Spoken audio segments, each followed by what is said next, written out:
had the puns already. The Rangers did fine in the first round. Nothing could be finer than, the Rangers went over the shortstop class with a fine-tooth comb. And then I got the announcement. The release said it's pronounced Fien. Still Trouble. a good pick. Still a fine pick. We talk about it next. It's the DLLS Rangers podcast.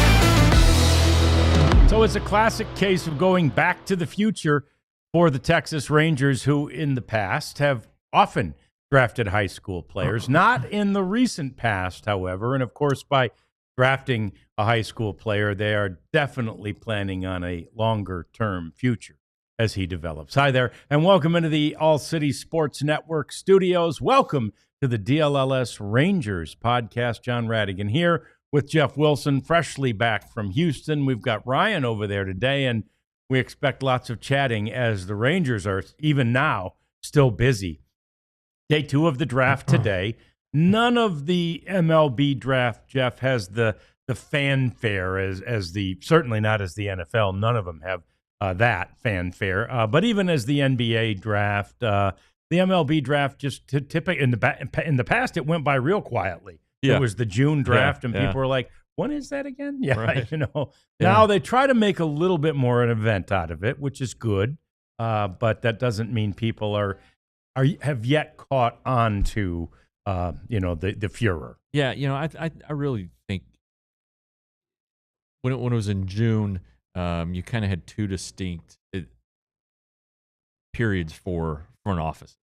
Like, we get ready for the draft, boom. Draft ends in middle June, then on to the trade deadline. Yep. Now they're doing both. They're swimming uphill, trying to get things done. And really, that's why there aren't a lot of trades anymore in early July and late June, because teams are so focused on the draft. And I think if they had their druthers, it would be back to June. Front office officials. They don't get an all-star break. They burn the midnight oil right up until the trade deadline. So, but it is what it is. And this year it's only a 2-day draft. Right. So today's a marathon, although nothing like it used to be. But they're going to be busy today, and I don't think they like the idea of the 2-day draft, because that third day you could kind of reconnoiter and figure out things, make calls, and figure out how you want to go about those last 10 picks. And like the 11th round pick is always a really important pick, because these are the picks where you have the time to really dive into who's left, make the deals. They're usually above slot deals, so they're really kind of guys that you want to take a chance on and are good players of what's left. But anyway, what the Rangers have done so far, ask me in 4 years how it went. Right. And that's the thing about the baseball draft. With rare exceptions like the 23 draft, which had Langford and Skeens and Dylan Cruz in it, you're not going to know for a while. No, very, very seldom do you see guys make it to the majors as quickly as, like Jeff said, a Skeens or a Langford or, Caglione or some of these guys that have made it very quickly, or, O'Neill Cruz, those type of people. For the most part, there's at least a couple of years of development, even for college players. Evan Carter actually made it pretty quickly. He did, but he had a year that he was injured. And anyway, interesting, Evan Carter, because one of the draft picks, choices, very, very grew up very nearby, Evan Carter. Anyway, let's run through them. Yeah, so the first round pick is a a high school player, and that's where we're talking about going back to the future, right? They used to draft high school players with regularity. Then they stopped doing that in the mid-teens because they weren't having as much success developing those players. Started taking college players. That started to work out better for the Rangers. But they take a high school shortstop, one of 16 shortstops taken, Jeff, in the first round of the draft. Well, and it was interesting because MLB Pipeline had Gavin listed as a third baseman, which is where he played a little bit with the Team USA 18 and under team. He also played first base, but he said and the Rangers very quickly clarified, played shortstop all this season. They look at him as a shortstop. He wants to stay at shortstop. He's a fan of the big-bodied shortstops. He mentioned Seager specifically. But yeah, and the Rangers, I guess, got the 6th prep shortstop in the first 12 picks, but I don't think they see him as the 12th as the 6th guy on their list. They valued him higher than others. The 2 picks, first overall pick Willits and Ethan Holiday. I think they were elite talents, but the Kip Fag and the quotes we had him right up there with the. So yeah. Of course, they're going to say that, but I believe it because it seems like if that means you're going to go, then there's not much difference between them, and it comes down to personal preference. And the Rangers value exit velocity, and apparently this Fien kid can hit the heck out of the ball and had some of the best exit velos in that grouping in the draft class. Yeah, and again, it's a trend in a way in Major League Baseball. I think almost all of the first round was either pitchers or shortstops, right? Yeah. And so that's becoming now. That said, what is a shortstop? Well, a shortstop is an athlete, right? Exactly. And an athlete can play anywhere. And so, I think that certainly has to be, especially, yes, okay, it could take this kid 5 or 6 years to develop, by which time Corey Seager's probably not playing shortstop and may not even be with the club for much longer. Yeah. But he also could move. Right now they're still running Sebastian Walcott a lot at shortstop, but his future, his major league future, is much closer, obviously, than the Fien kid. So he's got to move. Yeah, it's crazy. Mention Walcott. Walcott's a year older than this guy, and is already. We're talking about him being in the majors, but yeah. And when you look at international signing classes, how many shortstops get signed? How many of them stay at shortstop? Not very many of them, And the center fielders, they generally get moved to a corner in most cases. But I think a lot of people expect that Gavin will grow out of the position and move to third or first base as he did. But I think that's kind of old thinking, because there are so many giant shortstops. Sure. The one thing that I think Gavin doesn't do as well is run as some of the other shortstops, but that's fine. Corey Seager doesn't run very well either. But I think that there's a chance that you're seeing these bigger shortstops, and I guess Cal Ripken was the first one, really. Sure. A-Rod was, but you're seeing them at the position longer. Corey Seager is a big guy. Yes. I just don't think people realize. No, when you stand next to him, you're like, Corey Seager, he is a big guy. Mm-hmm. So, but you heard some of the other details about the shortstops taken ahead of Gavin, and this is the fastest player in the league. Well, sounds like an outfielder to me. Yeah, and I just think so like if the Nationals took the shortstop Willits from Oklahoma with the first overall pick, they have a pretty good shortstop, C.J. Abrams. Who knows what the contractual situation is going to be, but C.J. Abrams shouldn't be worried that he's about to be replaced. No, because who knows where he ends up, or Willits, or whatever. So yeah, and it's interesting because when you talk about the development or the ascension of those players to the major league level, Ethan Holiday ends up going 4th to the Colorado Rockies, which is just such a cool story. Yeah, that's where his dad was, and really a neat deal. But his brother was with the big club, right? And he was first overall, right? So does that indicate necessarily that Willits or Ethan Holiday in this case ascend to the major leagues more quickly than, let's say a Gavin Fien. Well, I think a lot of it depends on the team situation. The Orioles are are a good team, and Jackson Holiday did nothing but hit in the minors, and he's been a nice player for him this year. He beat the Rangers on that Monday game at Camden Yards. Mm-hmm. Why would the Rockies rush Ethan Holiday? Right, because they're not going to be in it in 2 years. The Orioles were in it. Jackson had support around him in the lineup. I mean, Ethan Holiday, if he gets to the majors in 2 years, he's going to be like the only guy. They just don't have a good team.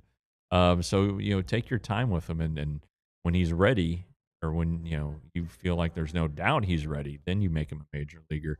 So it'll be interesting to see the timeline that these guys go on. But if you're a high school guy, I think you can expect that you're going to be in the money. Sure, absolutely. Second round, the Rangers take with the 57th pick, a 52nd, I should say. They take A.J. Russell. He's a right-handed pitcher out of the University of Tennessee who's coming off missing a couple years, basically, Jeff, with Tommy John surgery. Well, really, he had the internal brace surgery.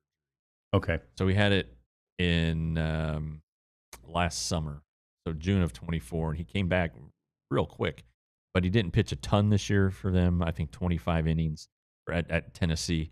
And the Rangers, though, look back at what he did in earlier in 24 and then in 23 too.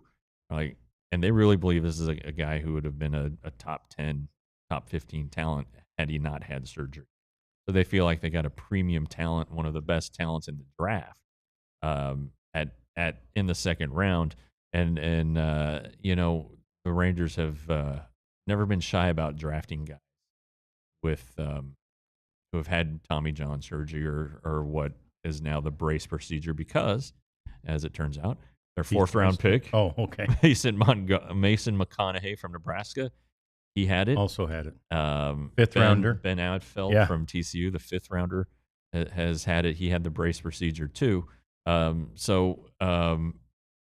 think they look at it a couple ways. One, all right, the Tommy John's already out of the way.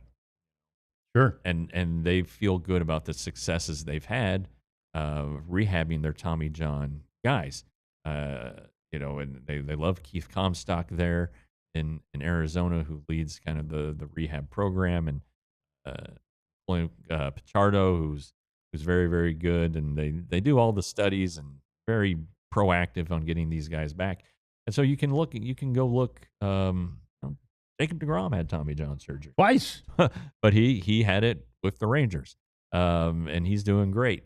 Cole Reagans, obviously the first one didn't take, but second one sure has. Yeah, he's injured now, but it's not his elbow. So those are just two examples. But they've had so many guys coming back from Kamar Rocker. Yeah, that's Cole Winn hasn't had it. They had that group of guys that did. Mason Englert and Owen White from that same draft class in 18. They've both ended up pitching in the major leagues. So the Rangers feel good about chances that these guys will come through their program. We think Alejandro Rosario is maybe at some point. Jesus, yeah, not sure about that, but 47 run is right. There's two kinds of pitchers in Major League Baseball: those who have had Tommy John surgery and those who will. I mean, a little overstated, but in this day and age, when you've talked, I know, to Keith Meister about this, with all the pressure you put on the elbow, with all the spin rate and all that other stuff. You're putting very, very intense pressure on that elbow, that ligament, and the result is so many Tommy John surgeries. So let's talk a little bit more about the draft picks. Let's talk about cleaning up, and we'll get to some of the comments that discuss cleaning up the first half of the season for the Rangers. It's all coming next. It's the DLLS Rangers podcast.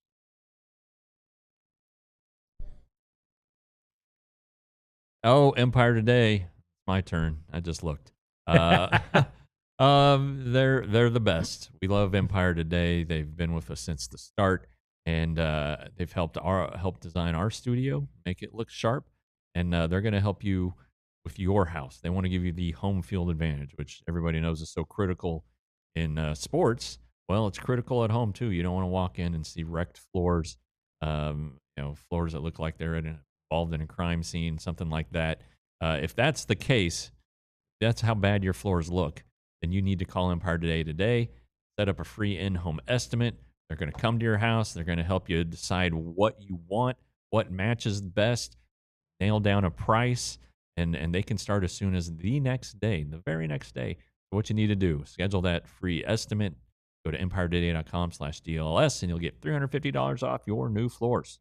Hey, any chance you're headed towards Atlanta? Maybe just on a trip going that way? Guess what's there? The All-Star Game. And guess who could get you tickets to the All-Star Game time? Yep. It's the best secondary market ticket provider out there. You can get great deals from them. You can know that there are very few minimal fees, right? It's not like some of these places where the fees are almost as much or more than the tickets. And there's guarantees. Not that the All-Star Game would be canceled, but if it was, by God, you'd get your money back. Game Time would guarantee that. They'll show you where your seat is going to be.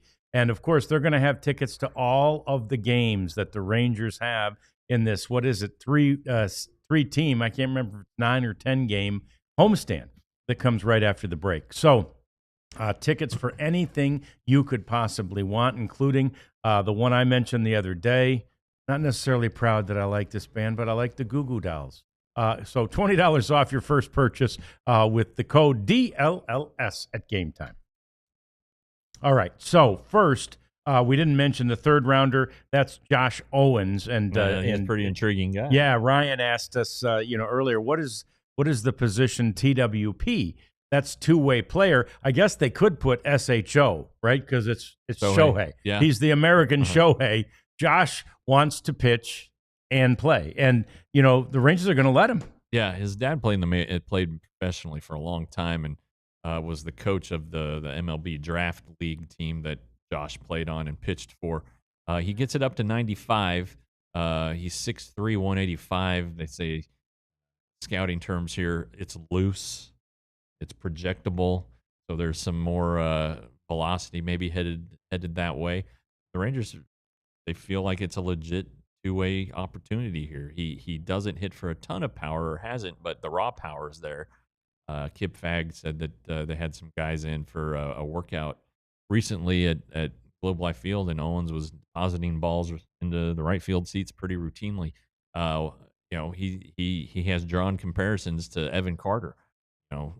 Same height, same build, outfielder, fast, left-handed hitter. Yeah. Same, not just same state. I think field. It's the same damn road. Yeah. It's pretty crazy. So I'm guessing Evan knows him or knows of him. They weren't teammates or anything, but willing to bet when Evan gets back, he'll have some thoughts on the pick that we can talk to him. So that's a pretty interesting one. And so did Evan go to that Providence Academy as well? No, he didn't. Okay. He went to Elizabethton High School. Okay, yeah. So Providence Academy is in Johnson City, Tennessee, but it uses the same field, the same facility there in Elizabethton that was used by Evan Carter. So they basically played on the same high school field. And so, yeah, pretty cool. They're from just down the road from each other. And this kid's intriguing. And his dad, like Jeff said, his dad got to AAA with 3 or 4 different organizations, and then he's been coaching the kid ever since. And I think all of that sort of tutelage has paid off. I always talk to, my son played on a basketball team for years and years with the young man whose dad made it to, actually got a drink of water with the Cleveland Indians back then. And he was a catcher. And he got called up right around the same time that a guy named Sandy Alomar got called up. Okay. So, and this kid's not a kid anymore. He's a dad now, but he was from Everman. And he, just got there, but didn't quite get there. And all the other parents of the basketball team, yeah, he flamed out in AAA. I'm like, do you have any idea how good an athlete he is to have made it? He wore a uniform at the major league level. So his dad, the point is, this kid's dad, a really good player who knows the game really well. Yeah, yeah. Everman, that was what Ellis Burks is from Yeah, Everman, that's and right. so that's interesting. But it's so hard, you know. It is. And one point, why the draft. You're drafting 18-year-olds. I mean, the Willits kid, the first overall pick was 17. Yeah. Is 17. He's the youngest since Ken Griffey Jr. Yeah, I mean it's pretty. And then how many high schools in the country play baseball? I mean, 20. I don't know how many high schools are there in. I was in just the about to country, say they all play baseball. They don't all play football, but I think they all play baseball. All these colleges, and it's not just the Division Ones, Division Twos. It's NAIA. It's junior colleges. So you have such a massive draft pool. You have no idea who's going to take who. And these mock drafts, they don't necessarily consider financial component because you're probably trying to make slot deals. The Angels, who took surprise everybody with their pick, the Bremner pitcher from UCSB. Nobody thought he'd go number 2 overall, but they're probably going to save a pile of money on him that they can sprinkle throughout the rest of the draft. That's a huge component of it all, and so something else to consider. I do want to go back and look at these mock drafts. How people did, how they did. I think a lot of people did have Ethan Holiday going to the, but I think that's about all anybody's going to get. Yeah, Mason, you beat me to it there. Owen Proksch, I don't know, not German or Proksch or wherever he's from. Sounds like a German beer. Yeah. Anyway, 9th rounder, left-hander from Duke. He became their Friday starter at one point this year. Made only 12 starts this season, his first of his career. So it'd be interesting to see what we hear about him. The Rangers in the 8th round drafted a pitcher from Mississippi State who I think he had 72 strikeouts and 15 walks. Wow. Okay. But it's kind of it seemed like kind of a swing role, or else Mississippi State really guards their pitchers well because he didn't have a ton of deep outings. But okay.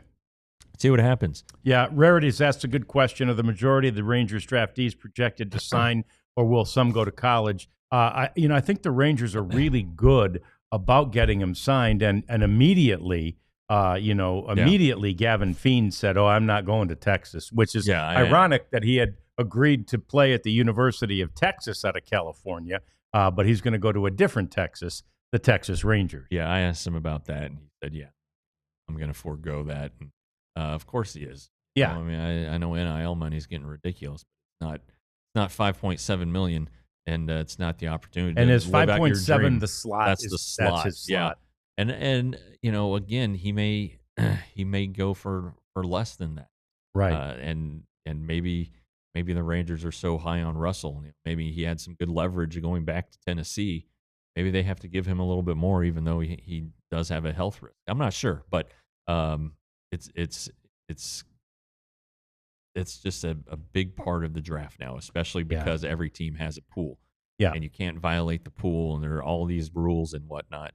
So it's not like, it was, I don't know, 10 years ago. Yeah, the Wild Wild West. The guy with the most money wins. Yeah. And he could hold out. I mean, what did Strasburg sign for? $9.9 million or something like that. Yeah. That was before the pools, but and did I see that the Rangers pool is just over $10 million? Right. Yeah. Right. Yeah. So they've got enough wiggle room and to get it done. And you'll see guys who are drafted as a 9th round pick. I don't think Prosch is a senior, but see all these names, and then you see like a college senior in the top 10. Well, he's going to get about $5,000, if that. Yeah. And that's a straight money pick to save money for somebody else down the road.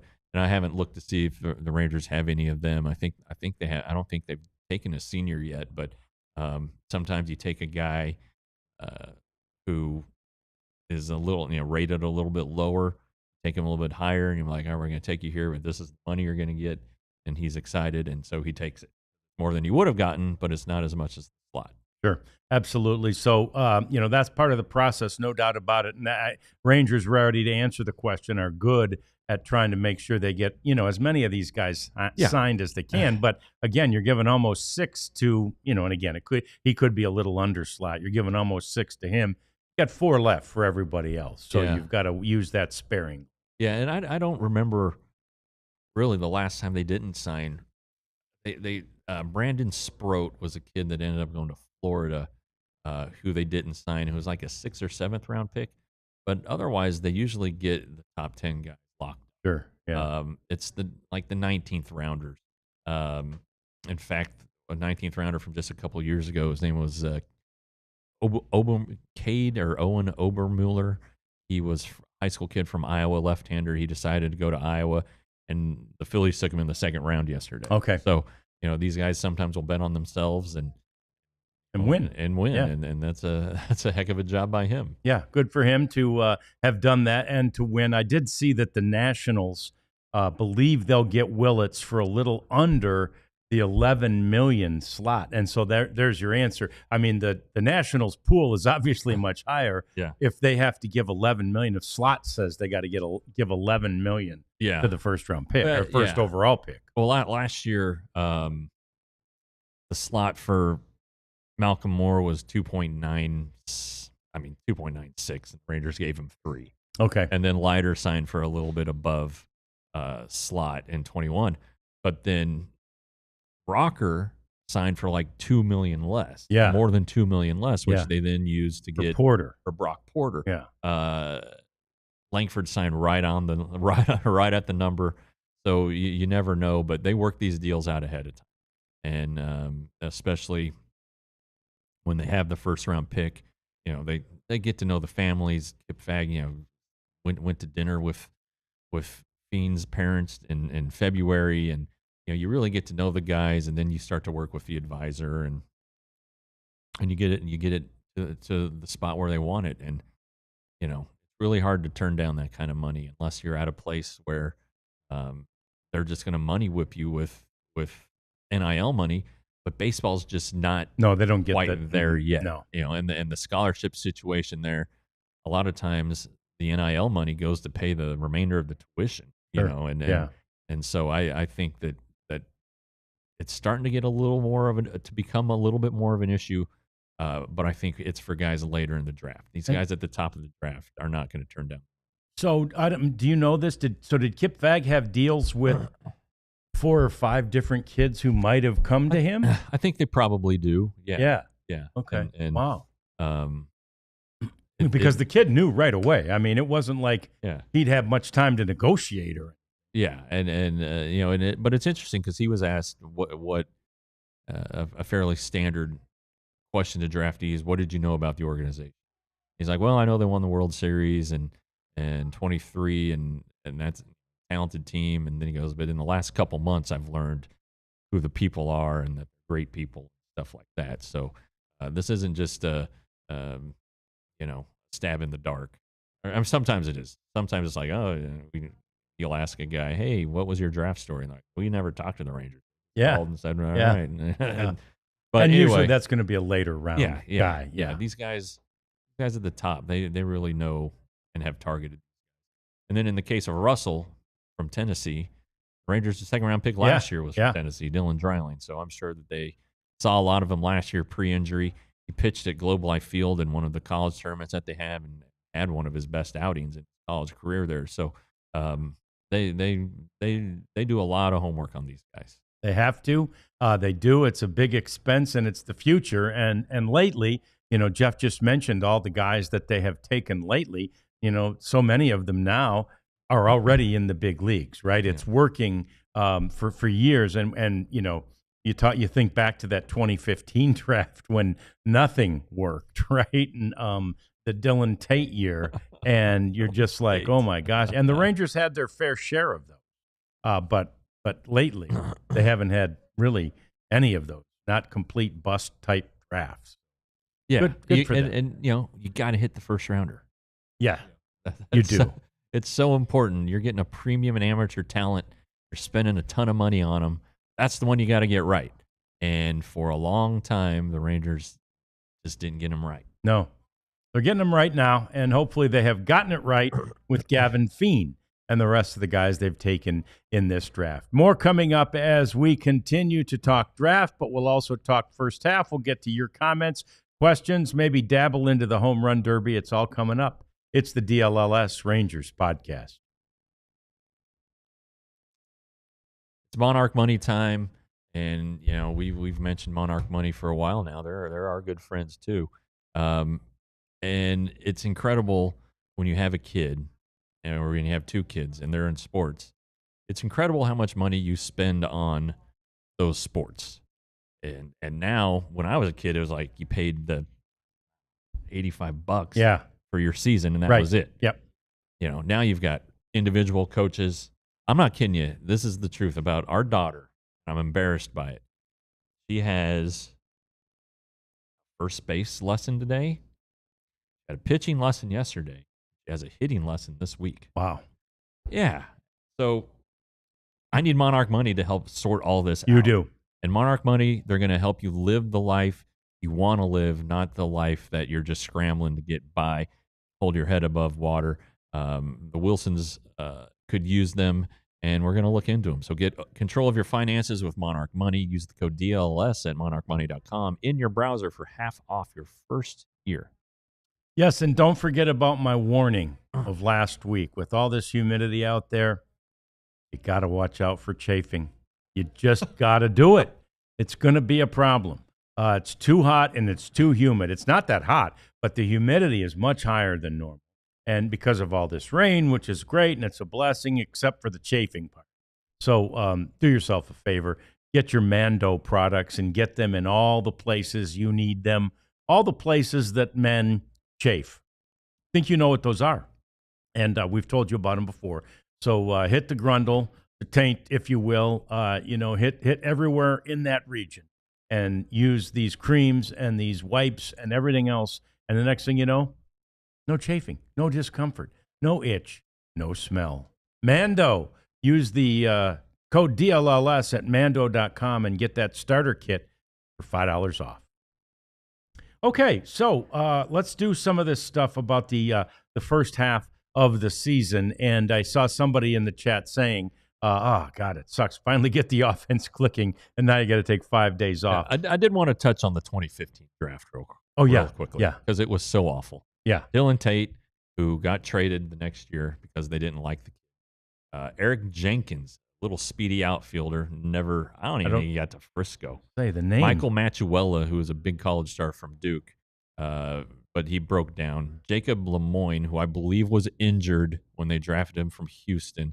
Chad Smith, Tyler Ferguson, Dylan Moore, who now plays for the Mariners. Blake Bass, and then Pete Fairbanks. Who's pretty good. Had a pretty good. What year? What round was ninth Pete? Ninth rounder, but he had to have Tommy John surgery as well. 11th, Scott Heineman, who made it to the big leagues. Curtis Terry, 13th, made it to the big leagues. Tyler Phillips, 16, I believe, is still in the big leagues. But not with the Rangers. DeMarcus Evans, everybody really liked him. He was the 25th rounder. Jeffrey Springs, probably the best one of the draft, 30th rounder, who's pitching for the A's now and had pitched for the Rays. But guess what? He had Tommy John surgery last year. So that's an awful draft class. No, but you look at Owen Proksch taken in the 9th round, and you think Pete Fairbanks maybe. Okay, well, he's lefty, but it's good. So anyway, I saw somebody in the chat saying, man, it sucks that the offense is finally clicking and you get 5 days off. It does, but everybody on that team needs downtime, right? They 100%. Need to relax because it's not just the toll that the major league season takes on the body, which it takes exacts a huge toll. But the reality is they have been putting a lot of pressure on themselves. There has been a lot of pressure on this team to figure it out. And they can now just take another mental break. And maybe that continues to help them, Jeff. Just do what they do. Marcus Simeon's talked about that. I'm stopping with all the minutia, and I'm just going to go do what I do. Yeah, I think the Rangers here have also had kind of a pretty big mental exhaustion. Yes, that's the point. These losses were just wiping them out. These extra inning losses. It's sucked and it wore out the bullpen. But people keep losing those games when you need to win games. It's tough. So yeah, now some of them do go home. Kamar Rocker said he's going to go visit his college roommate. Jake Latz is staying here. He said he went last year, went to Newport Beach with his agent, and came back and didn't feel like he'd gotten any rest. Keep in mind this team's been on the road for the last 10 days. Yeah, true. Too. So Marcus Simeon, he said, "No, I'm going home. I haven't been home." So he's somewhere here in the Metroplex with his four kids and pregnant wife. Oh, wow. Yeah, how about that? Wow. Yeah. So anyway, a lot of guys though you did see scatter about. They headed off to an airplane airport. Jake Berger, his daughter Penelope, has a checkup in Nashville, so he was headed to Nashville to be with the family, and so anyway. But the key is don't go to the baseball field. Don't try not to think about baseball. I don't even think. Yeah, just get your mind off of the game, and maybe they're going to work out Thursday, the Rangers. Maybe that's when you start dialing in. Maybe you do think about things that you could have done better and need to do better, but don't waste a lot of time on it. No. And again, this team's in a good spot. They don't need to do much more. The offense has been good, and again, offense is not going to be there every day. Starting pitching is not going to be there every day, but if it's there more days than it's not, then you're in good shape. I know a lot of people in the bullpen are not in the bullpen, in the chat are wondering about the bullpen, and yes, the Rangers want to get some help for the bullpen. You do get Josh Sborz coming back, but he's not going to be 100%. The Josh Sborz he was in 23 playoffs. The velocity is just not there yet, and basically he and the Rangers know that, but still he can be pretty useful. What do you do with John Gray? Well, right now, your starting pitching is pretty thin, so you probably need him as a starter. Probably, see what it looks like, see what a veteran looks like, as opposed to Rocker or Leiter, who again have been good at times and not so good at times. So can you get a little more consistent in the rotation? John Gray probably. And will they trade for a closer, as a lot of people are asking? All right, who are the closers who are out there? Emmanuel Clase potentially, although the Indians, you never know what they're going to do. Bednar from the Pirates, right? A Pirate is always available, right? Yeah, any Pirates available except Skeens. Yeah, the cat from the Twins, John, what is it, Duran? It's not Duran, is it? It's Duhan or something like that. It might be Duran. Anyway, what about the Cards have actually kind of, the Cardinals are kind of in the hunt a little bit, although they're not going to do it. So Helsley, probably won't go. All right, so there are their closers. Can the Rangers afford them? Remember, that's the key. This team's also up against the spot where in the luxury tax, they don't want to go over the threshold again. So could you see a deal for a closer in which the Rangers trade somebody who has a salary, kind of a salary swap situation? You might have to throw in a better prospect, but it's a situation where that's going to have to be at the top of their list for consideration. Now, you can also go find the next Jake Diekman and Sam Dyson, who in 15, the Rangers bullpen was not great. And they had Sean Tolleson, who was doing fine, but they needed help, and those two guys just changed everything. They did. In the 7th and 8th inning, boy, it was a done deal. So maybe there are some guys like that. Those two are under control. But maybe there's a rental out there. A rental won't cost you a lot in prospects or salary, so maybe you can go get a rental and overhaul the bullpen that way. But I don't think the Rangers are in a position to just go all in on a guy who's going to walk after this year. Blake Bryant says he likes Kyle Finnegan, who's on a 1-year deal, native Texan. Nationals aren't contending.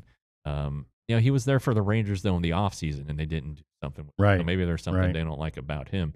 But anyway, I don't think they're going to stand pat as Natalie is suggesting. I think they're going to try to do something.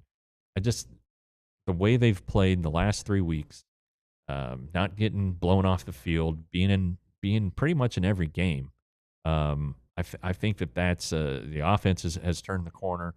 You have DeGrom and Evaldi, who, if you get them in a 5-game series, it's gonna be really hard. It's gonna be really hard to not win the series. Sure, You know, sure. And if they keep Malley, and if Malley comes back and pitches as he was pitching prior to being hurt, now you got 3 plus Rocker and potentially Leiter and potentially Gray, and there's a lot. There's suddenly, for a 5 or 7 game series, there's pitching depth. But that whole thing about exceeding the threshold, the salary, the luxury tax threshold, here's where it gets dicey. Especially if you're Ross Fenstermaker, or probably CY more likely, trying to sell Ray Davis on it, right? Yeah. If you're knocking on the door, man, if you're pounding on the door, I think it's a pretty easy sell for Ray Davis to go over. Yeah. But if you're like, you're CY and you're going, Ray, I really believe. Well, you've believed in a lot. I mean, I can hear him, like Ray's a pretty, I guess he's obviously a really astute, sharp businessman. Yeah. And he's protective. And so anyway, it's a lot easier, and I don't think the Rangers have enough time even to be pounding. I suppose if they win every game coming out of the break, maybe they're pounding on the door, but I don't think they have time to pound on the door before the break. It's they open with Detroit, so that's a tough series. Yep. A's should be okay, but the A's always figure out a way to find a way. Yeah. Needle the Rangers, and then the Braves, who are the Rangers of the National League. Yeah. Not a big disappointment, underachieving. Rarities asks about David Robertson. The Rangers didn't get a great message from him in the offseason. They inquired, and there was never any kind of hem and Todd. They thought that his wife was ready for him to retire. They live in Rhode Island, of all places, and kids are getting older, and it's hard going back and forth. Now he is his own agent, so I don't know if maybe, and nobody really seems to know. Has he been playing catch, right, throwing on the side, anything like that? Can he crank up the arm if he hasn't done it for a few months? And do you want to take that chance? Maybe if he signs for the minimum, but right, why would he come out of retirement for the minimum? For that, so yeah. I don't know that's out there or not, but maybe, who knows? Yeah, it'd be nice. I mean, he was a hell of a pitcher for him. Yeah, he was. But if you live in Rhode Island, you want to leave there in the winter, not the summer. Right, It's like, why the hell am I going to leave here? There's the ocean. This is beautiful weather. Yeah. And I don't know where they live in Rhode Island, but if it's Newport, that place is nice now. Woo. Yeah. Man, that's beautiful. So anyway, and there's a lot of coastal regions along there in that smallest state in these United States. Rhode Island, man, over there along the coast, a beautiful place. So who knows if they're going to – I'm like Jeff, I don't think they're going to stand pat. I mentioned the other day on the show, a guy stopped me in the street the other day and said, what are the Rangers going to do at the deadline? And that was right after they'd won the Friday night game with a really good performance out of Jack Leiter. I said, if the trade deadline was this minute, they're buying. Now, I don't know that they're big buyers, and I feel the same way at this moment after the good series and the good finish to that long road trip and all that. I feel like as of this moment, they're buyers. Now, are they going out there and getting, making that big splash, the Cole Hamels splash? I don't know. I don't think so. Well, there are a couple ways they can go about it. They can try to add for this year and the next couple seasons. That's where a guy like maybe Mitch Keller from the Pirates comes into play. Yep.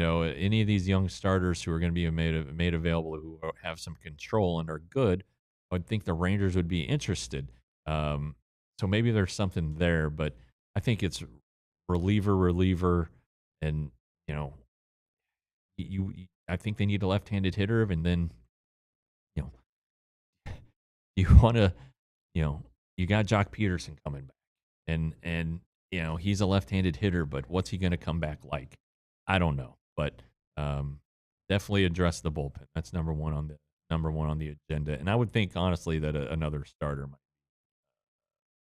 on the list too. Yeah, we have to remember who the president of baseball operations is, Chris Young, who told us in the offseason, words right out of his mouth, if we had 15 starting pitchers who were major league ready, I'd still say we need more pitching. That's how he feels. He always feels they need more pitching. And you know what? He's generally right. They could have used it in the first half, and they certainly could have used a closer. Although, let's don't poop on the bullpen. It's near the top in baseball right now, despite some of the failures that they've had lately. So anyway, more coming up as we continue to get you ready for the All-Star break too. But we're also talking draft. There's some nuggets from the draft and some cleanup from the season. It's all coming next on the DLLS Rangers podcast.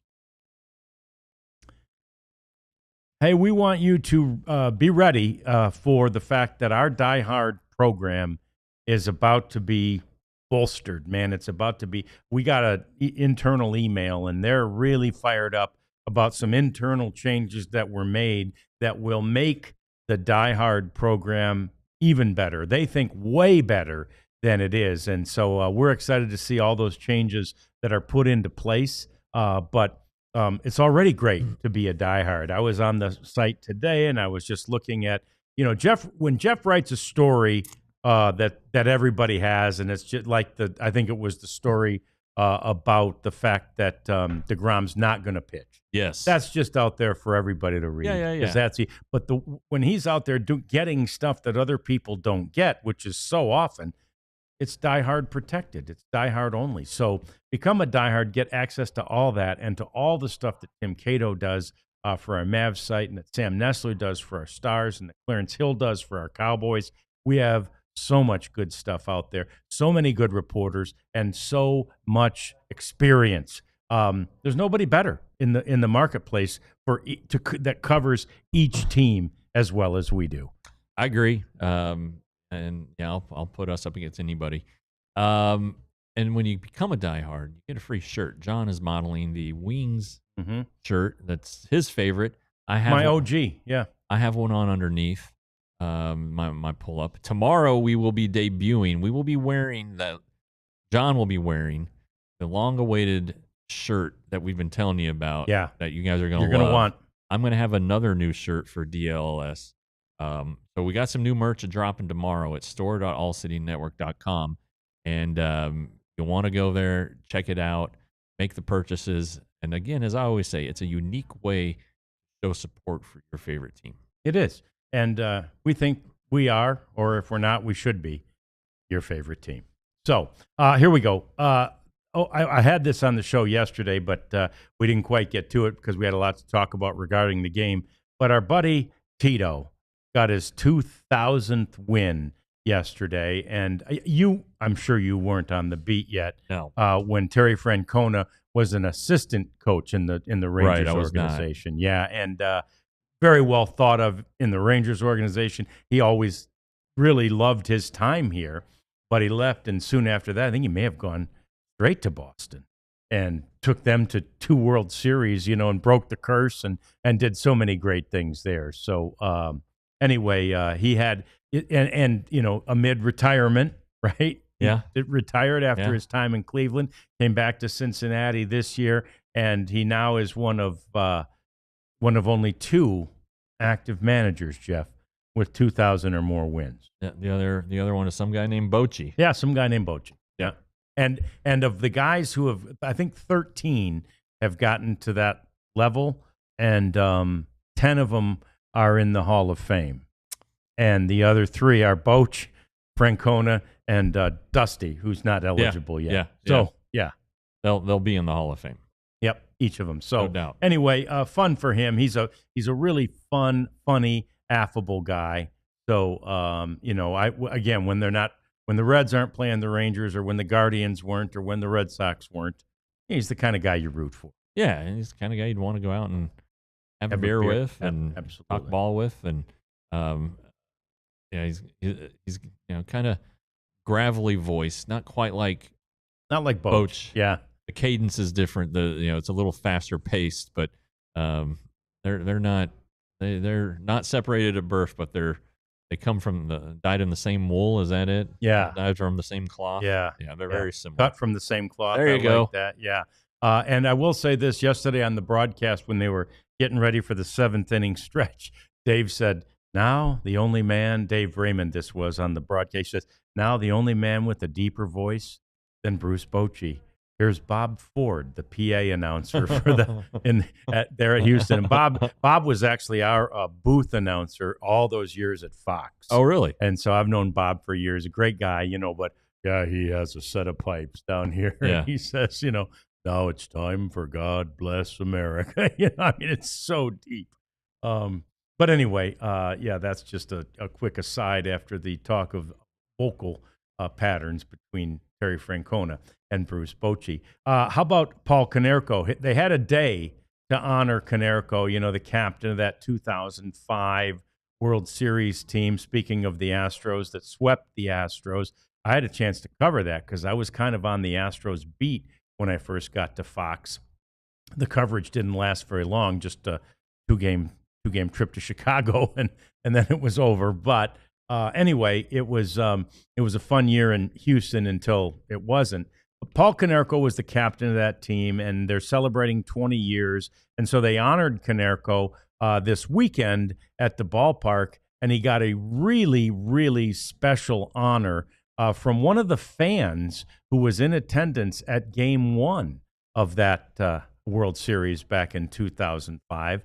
Back then, he was known as Reverend Robert something or other. I can't remember his last name right now. Now you know him as Pope Leo. And look at that. He signed that jersey somewhere over there in Rome, down there in the lower left. Pope Leo signed it for Konerko. And I'm not sure who the priest there is from Chicago that was able to deliver it to Konerko. But on his day, look at that big smile he's got on his face. Pretty cool to be that connected to, again, one of the guys who's the leader of one of the largest organizations in the world. Yeah, I mean, the Pope's the man. Yeah, if you're a Catholic and it's the procedure with the white smoke. Yeah, it's big news on leads every news report. Yep. And every day during the what is it, the conclave? Conclave, yep. There's a movie recently made about it. We watched it. We watched it. Yeah, I watched that too.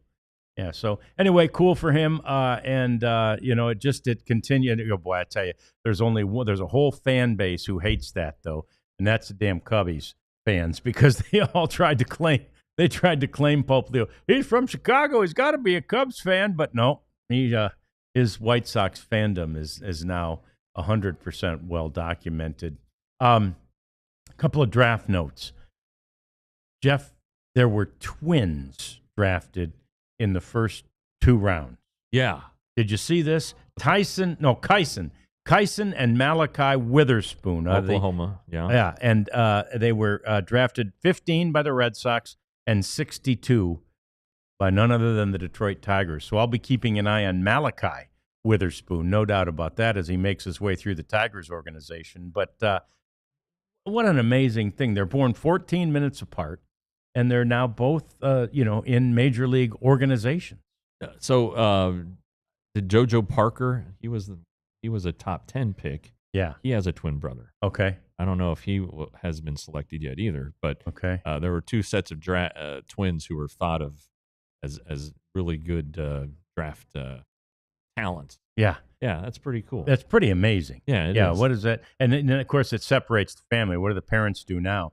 We got to go. We get to, not got to. We get to go watch this kid play, in Pawtucket or wherever the heck the Red Sox are, or in Toledo, where the Tigers AAA is. So anyway, and they're going to be a minute, those kids, before they make it to AAA. Those are decisions they'll have to make down the road.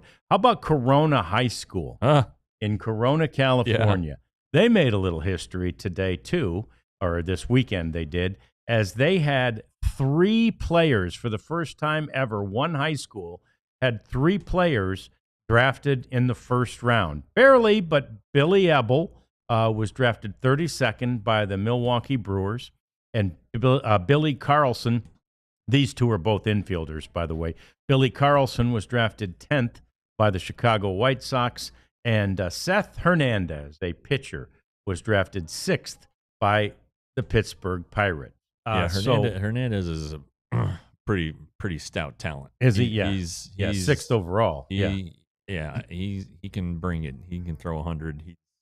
He's going to be a good pitcher. There's a chance, and it may have happened since, there's a chance they're going to get another player or two drafted in this draft. And I meant to look it up, and I didn't, but please tell me, and if you saw this, let me know.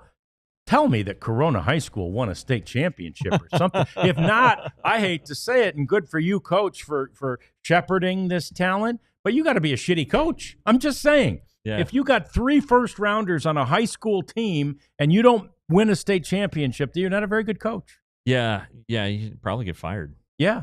I'd fire him. I just and a fourth kid, at least one. Okay, it appears as though they did win the championship. God, man. Yeah, they beat Harvard Westlake, which is another well-known baseball power. Okay, yeah, that's good. Yeah, but they didn't win the state championship. Of course, got 3 first-rounders. I don't care how small the school is, relatively speaking. But I guess maybe if you don't have pitching, yeah, I don't know. Now what do we got here? What do we have here? Interesting story. That shocks me. Trying to find out if Corona High School won, at least hopefully. Nope. Corona did not win it. Did they get to did it say where they bowed out? Hang on. Now, we're trying to find out if they at least made it to state semis, maybe the quarters. I know California's a good baseball state. But, man, it's the first high school ever to have 3 players selected in the first round, and they've been drafting baseball players since the 60s. So it appears as though they did not win the state title. Well, that sucks. Yeah. Sorry, but the kids all get to go play they get to play in big league organizations. Who knows if they'll make it? So anyway, and then one other thing, Slater DeBrun. Jeff, did you hear about Slater? Good hit, no. Good hitter, good fielder. Taken, I'll try to see exactly where, but a lot of people might know him better as Lil Slay. Little Slay? He is also, here he is, Orioles took him.